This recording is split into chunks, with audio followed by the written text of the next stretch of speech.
उसको भी अटका करके बैठ गई है। पर क्या है इसका मतलब? क्या है ये आपके एक्सप्रेशन? आपने देश के अंदर अक्सर सुना होगा कि सवाल के घेरे में नेताजी या लपेटे में नेताजी, लेकिन आज ना लपेटे में नेताजी हैं और ना सवाल के घेरे में कोई बड़ा आपका नेता है, ना एमपी है, ना निगम पार्षद है। आज सवाल के घेरे में सिर्फ दो आदमी हैं, पहले देश के प्रधानमंत्री और दूसरे देश के काणे महोदय, पौने 2 आंख वाले बाबा रामदेव, पतंजलि के ब्रांड एम्बेसडर, सेल्समैन, सप्लायर और योग गुरु बाबा रामदेव। आज दो लोगों पे चर्चा, देश के प्रधानमंत्री और दूसरे योग गुरु बाबा रामदेव उर्फ पौने 2 आंख वाले मिंटिया काणे बाबा रामदेव। सबसे पहले शुरुआत करते हैं प्रधानमंत्री नरेंद्र मोदी जी की। साहिब के भाषण कुछ 2013 से पहले के भी हैं, 2014 से पहले के भी हैं, तो साहिब के कुछ भाषण मौजूदा दौर के भी हैं।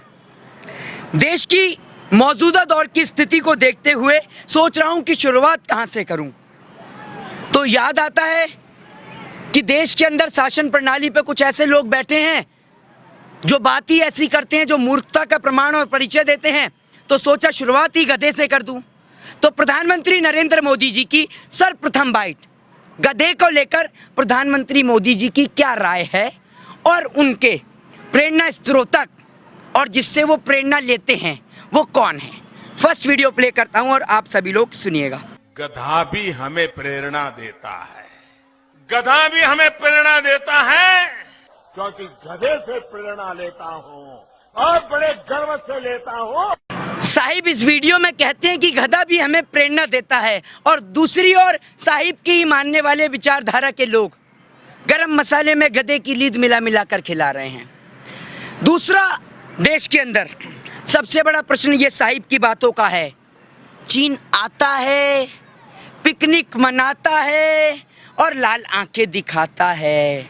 तो साहिब की दूसरी वीडियो चाइना को लेकर प्ले करना चाहूंगा। चाइना के साथ उनकी इन जो हरकतों के खिलाफ आवाज उठानी चाहिए थी, लाल आंख कर करके चाइना को समझाना चाहिए था। उसके बजाय हिंदुस्तान के विदेश मंत्री ने चाइना में जाके बयान दिया कि बीजिंग इतना बढ़िया शहर है, मुझे यहां रहने का मन कर जाता है। डूब मरो मेरे देश की सरकार चलाने वालों, डूब मरो, आपको शर्म आनी चाहिए। साहिब अपनी बातों में बहुत लंबे लंबे भाषण देते हैं, बेरोजगारी को लेकर, नोटबंदी को लेकर बहुत लंबे लंबे भाषण, इतने लंबे लंबे भाषण कि अगर साहिब का ब्रीफ नोट तैयार किया जाए तो एक ग्रंथ से भी बढ़कर साहिब के भाषण होते हैं। तो साहिब की अब आपको सुनाता हूं बेरोजगारी को लेकर साहिब की क्या राय है। प्रधानमंत्री जी, मैं आपसे पूछना चाहता हूं, आए दिन चीन हमारी सीमा पर आकर के अड़ंगे जमाता है, सैकड़ों स्क्वायर किलोमीटर धरती चीन दबोच करके बैठा हुआ है। ये भूगोल बदल गई, ये भूगोल कांग्रेस के शासन में बदल गई है। जो हिंदुस्तान का हिस्सा था वो हिस्सा चाइना के पास चला गया, वो आप ही के कार्यकाल में भी हुआ है और आपके पार्टी के और महारथियों के क्षेत्र काल में भी हुआ है। साहिब के बाद बात आती है पौने 2 आंख वाले बाबा रामदेव की।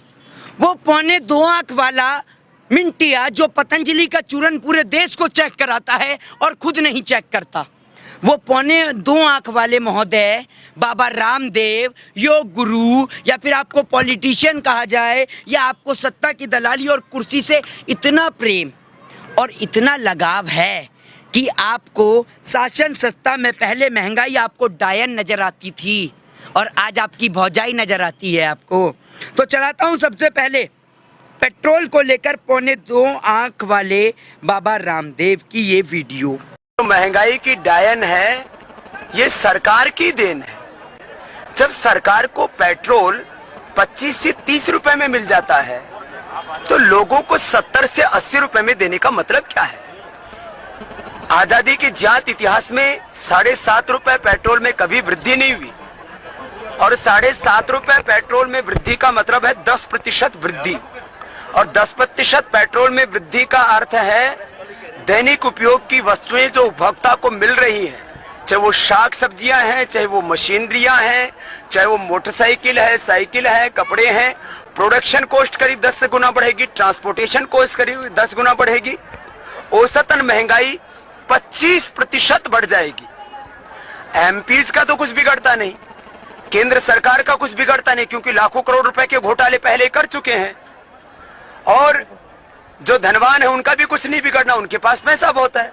लेकिन जिस आम आदमी की 25 रुपए औसत आमदनी नहीं है, करीब 80 करोड़ से ज्यादा लोगों की, उनका 25% महंगाई का बढ़ना, ये इससे बड़ा झटका हिंदुस्तान की जनता के लिए कुछ नहीं हो सकता। ये वीडियो इसलिए दिखाई है कि आज देश में जो पेट्रोल और डीजल के दाम हैं जो आसमान छू रहे हैं, और प्रधानमंत्री नरेंद्र मोदी जी बंगाल में व्यस्त हैं। यूनियन यहाँ के बैग दिखा दें, जब शतक लग चुका है तो बल्ला तो दिखाएं।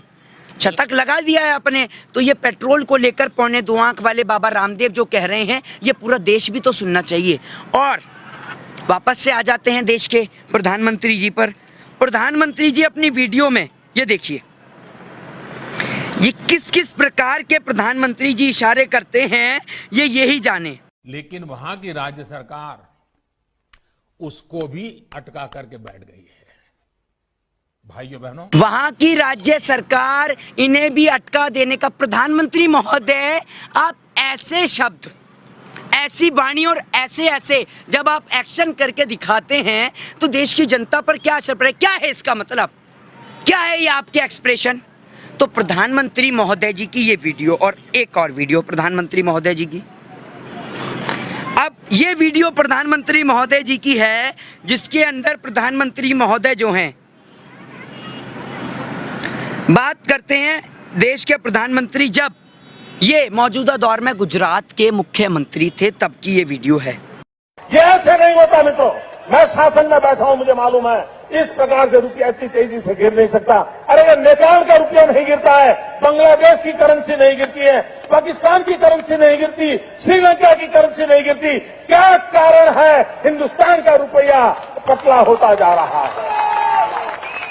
ये जवाब देना पड़ेगा आपको, देश आपसे जवाब मांग रहा है। को लेकर प्रधानमंत्री जी कहते हैं कि रुपया ऐसे नहीं गिर सकता, और जिस देश का रुपया गिरता है उस देश का प्रधानमंत्री का चरित्र गिरता है। यानी आज आपकी कथनी और करनी के हिसाब से देश के प्रधानमंत्री जी का चरित्र गिर गया है। आप यही कहना चाहते हैं क्या?